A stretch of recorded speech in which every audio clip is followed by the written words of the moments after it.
പിന്നെ ഞാൻ എന്ത് ചെയ്യണമെന്ന് അച്ഛൻ പറയുന്നത്? നിന്റെ കുറെ ശിങ്കിടികളുണ്ടല്ലോ, തിന്നും കുടിച്ച് നടക്കുന്ന വർഗങ്ങള്. എനിക്കറിയാം എന്ത് ചെയ്യണമെന്ന്.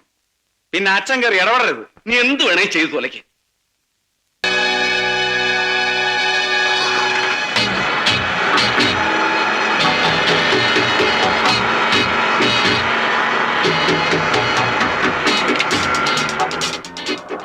അശ്വതി വർമ്മയല്ലേ? അതെ.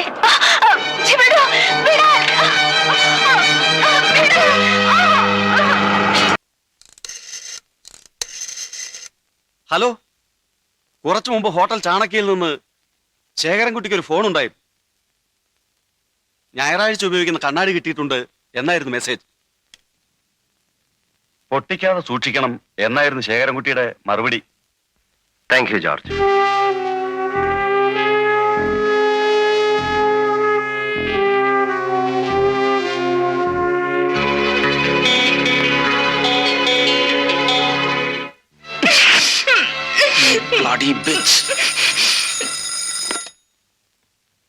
ചീഫ് മിനിസ്റ്ററോ? ശരി ശേഖരൻകുട്ടി, താഴെ അച്ഛൻ വന്നിട്ടുണ്ടെന്ന്, അങ്ങോട്ട് ചെല്ലാൻ. അച്ഛൻ ഇവിടെയാ? ഞാനിപ്പോ വരാം.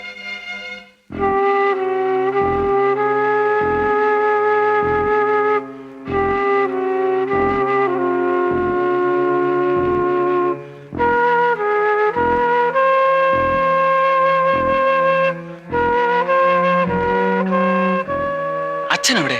ഇവിടെ. അശ്വതിയോടെ.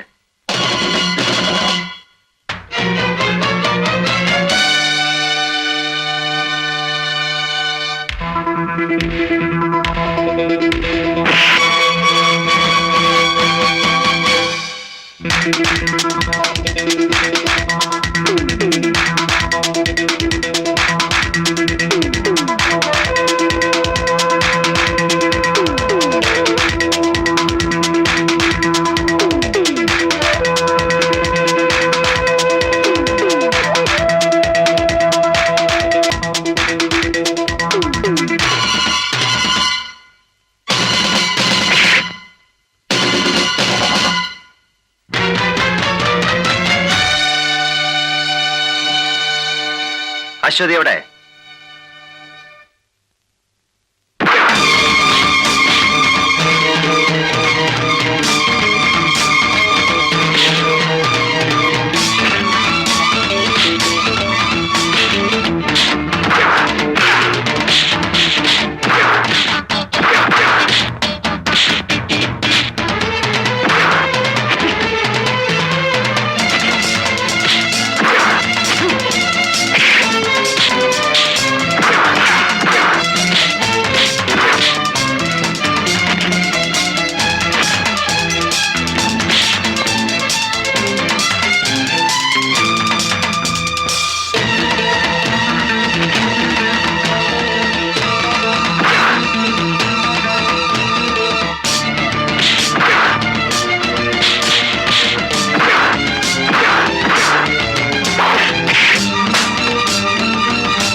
പ്രത്യേകിച്ച് ശ്രദ്ധിച്ചോണം. താൻ എപ്പോഴും ഇവിടെ കാണണം. ആരെങ്കിലും ചോദിച്ചാൽ എന്തെങ്കിലും ആക്സിഡന്റ് ആണെന്ന് പറഞ്ഞാൽ മതി. ഡോക്ടർമാരോട് പ്രത്യേകിച്ച് പറഞ്ഞേക്കണം. Yes sir. അതോ പത്രത്തിന്റെ ഫ്രണ്ട് പേജ് തന്നെ കാണുമോ വെണ്ടയ്ക്ക അക്ഷരത്തിൽ? ഇല്ല സർ. എപ്പോഴും ഇങ്ങനെയാ പറയാറ്, പക്ഷെ വരുന്നത് നേരെ മറിച്ചും. മോനെ, ഞാൻ രാവിലെ വരാം. കോശി, താൻ വാടൂ.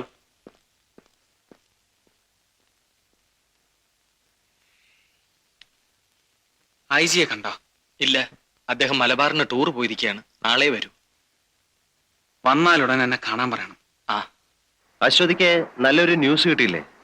ജേർണലിസ്റ്റിനെ കിഡ്നാപ്പ് ചെയ്തു, അത്ഭുതകരമായ രക്ഷപ്പെടൽ. എന്നെ കുറിച്ച് ഞാൻ എഴുതിയാൽ ആരും വിശ്വസിക്കില്ല. ഇർവിൻ വാലസിന്റെ ഒരു നോവലുണ്ട്, ആൾമേറ്റി. അതിലൊരു ക്യാരക്ടറുണ്ട്, പത്രാധിപർ.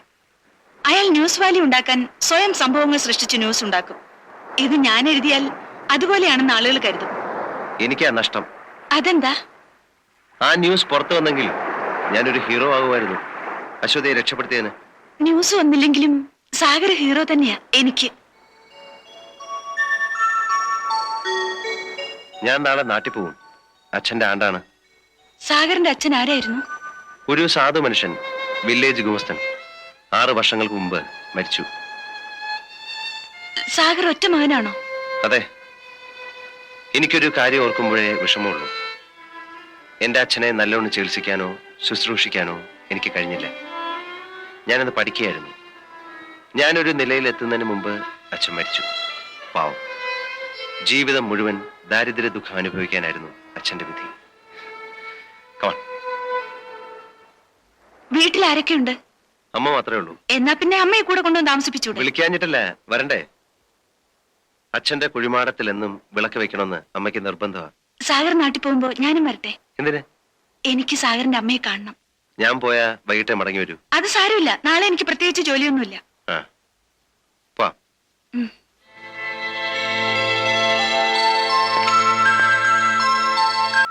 അപ്പൊ പത്രപ്പണി കിട്ടുന്നതിന് മുമ്പ് ചമ്പൽക്കാട് റാണിയായിരുന്നിരിക്കും. സൂക്ഷിച്ച് വേണ്ട. അശ്വതി, ഞാൻ ജാക്കിയാണെന്നും എന്റെ ജോലി എന്താണെന്നും അമ്മയ്ക്ക് അറിഞ്ഞൂടാ. അശ്വതി അബദ്ധത്തിൽ അമ്മയോടൊന്നും പറഞ്ഞേക്കരുത്.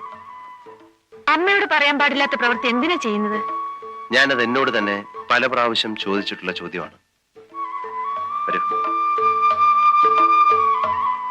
മീനാക്ഷി അമ്മോ. ഇത്രയും നേരം ആയപ്പോ ഞാൻ വിചാരിച്ചു നീ വരില്ല. ഇതമ്മ. അമ്മേ, ഇത് അശ്വതി വർമ്മ, ഒരു പത്രപ്രവർത്തകൻ. ബോംബെന്ന് വന്നതാ. എന്റെ ഒരു കൂട്ടുകാരന്റെ സഹോദരിയാ. വരൂ മോളെ. ബോംബെയിലാ വളർന്നതും പഠിച്ചതൊക്കെ. അശ്വതിക്ക് ഒരു ആഗ്രഹം, നാട്ടുമ്പുറവും പാടവും ഒക്കെ ഒന്ന് കാണാൻ. ഇവിടെ ആകുമ്പോ അതിന് സൗകര്യം ഉണ്ടല്ലോ. സാഗർ വെറുതെ പറഞ്ഞതാ. നാട്ടിലേക്ക് പോരുന്നു പറഞ്ഞപ്പോ ഞാനും വരാം, എനിക്ക് അമ്മയൊന്ന് കാണുമെന്ന് പറഞ്ഞു. എനിക്കറിയാം, അവൻ അങ്ങനെ പറയൂ. ആ, നീ പോയി കുളിച്ചിട്ട് വാ, ബലിയിടണം. ഞാൻ ആ ഇളയതിനെ വിളിച്ചോണ്ട് വരാം. അയ്യോ അമ്മേ, ഞാൻ രാവിലെ കുളിച്ചതാ. അതൊന്നും പറഞ്ഞാ പറ്റില്ല, പോയി കുളിക്കേ. മതി. മോരില്ലേ അമ്മേ? ഇപ്പൊ കൊണ്ടുവരാം. അമ്മയുടെ അവിയൽ വളരെ ഇഷ്ടപ്പെട്ടെന്ന് തോന്നുന്നു. വേണ്ട. കുറച്ച് അയ്യോ അവിയൽ. വേണ്ട, Come on. ഞാൻ ഒരുപാട് കഴിച്ചു. ചൂട് കഴിക്കാതെ. വേണ്ട എന്താ? പ്ലീസ്.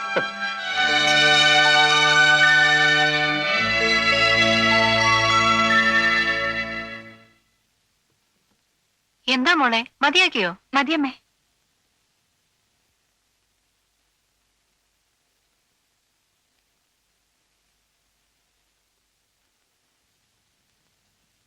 എനിക്ക് ഈ തമ്പുരാട്ടിക്കുട്ടിയെ വലിയ ഇഷ്ടായി. അമ്മ എന്താ ഈ പറയുന്നത്? നീ ഒന്നും പറയണ്ട, ഞാനൊക്കെ തീരുമാനിച്ചു കഴിഞ്ഞു. അടുത്ത പ്രാവശ്യം നീ വരുമ്പോ ഞാനും കൂടെ വരും. എനിക്ക് ഈ കുട്ടിയുടെ ചേട്ടനെ ഒന്ന് കാണണം.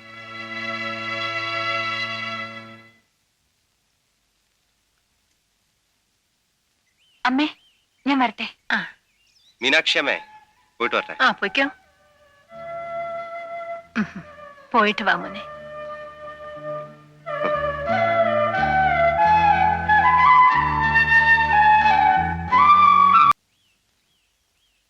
അമ്മ നമ്മളെ ആകെ തെറ്റിദ്ധരിച്ചിരിക്കുകയാണെന്ന് എനിക്കും തോന്നുന്നു. തോന്നി. എന്നോട് എന്തൊക്കെയോ ചോദിച്ചു. അശ്വതി എന്ത് പറഞ്ഞു? ഞാനൊന്നും പറഞ്ഞില്ല, എല്ലാം മൂളി കേട്ടതേ ഉള്ളൂ. അമ്മയെ കുറ്റം പറഞ്ഞിട്ട് കാര്യമില്ല. ഏതൊരു അമ്മയെ ആഗ്രഹിക്കുന്നതേ അവരും ആഗ്രഹിച്ചുള്ളൂ. എങ്കിൽ അമ്മയെ നിരാശപ്പെടുത്തുന്ന എന്തിനാ? ഒരു വിവാഹത്തെ കുറിച്ച് ചിന്തിച്ചൂടെ? ഞാനൊരു പെൺകുട്ടിയെ സ്നേഹിക്കുന്ന വിവരം അമ്മയെ ഞാൻ ഇതുവരെ അറിയിച്ചിട്ടില്ല. അവളിപ്പോൾ ജയിലില്ല. അവളുടെ സുഹൃത്തിനെ ബലാത്കാരം ചെയ്യാൻ ശ്രമിച്ച ഒരു റൗഡിയെ അവൾ കൊന്നു. അതിനുള്ള ശിക്ഷ അവൾ അനുഭവിച്ചുകൊണ്ടിരിക്കുകയാണ്. ഏതാണ് പെൺകുട്ടി? ജ്യോതി. ജ്യോതിയെക്കുറിച്ച് സാഗർ പറഞ്ഞു. എനിക്കൊന്ന് കാണണമെന്ന് തോന്നി, അതുകൊണ്ട് വന്നതാ. ഈ ഇളം പ്രായത്തിനിടയിൽ തന്നെ ഒരുപാട് വേദനയും ദുഃഖവും അനുഭവിക്കേണ്ടി വന്നു ജ്യോതിക്ക്. പക്ഷേ ഇനിയുള്ള നാളുകൾ സന്തോഷത്തിൻ്റെതായിരിക്കും.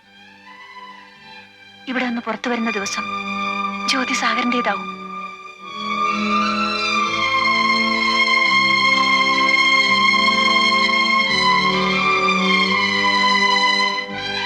ഞാൻ വരട്ടെ.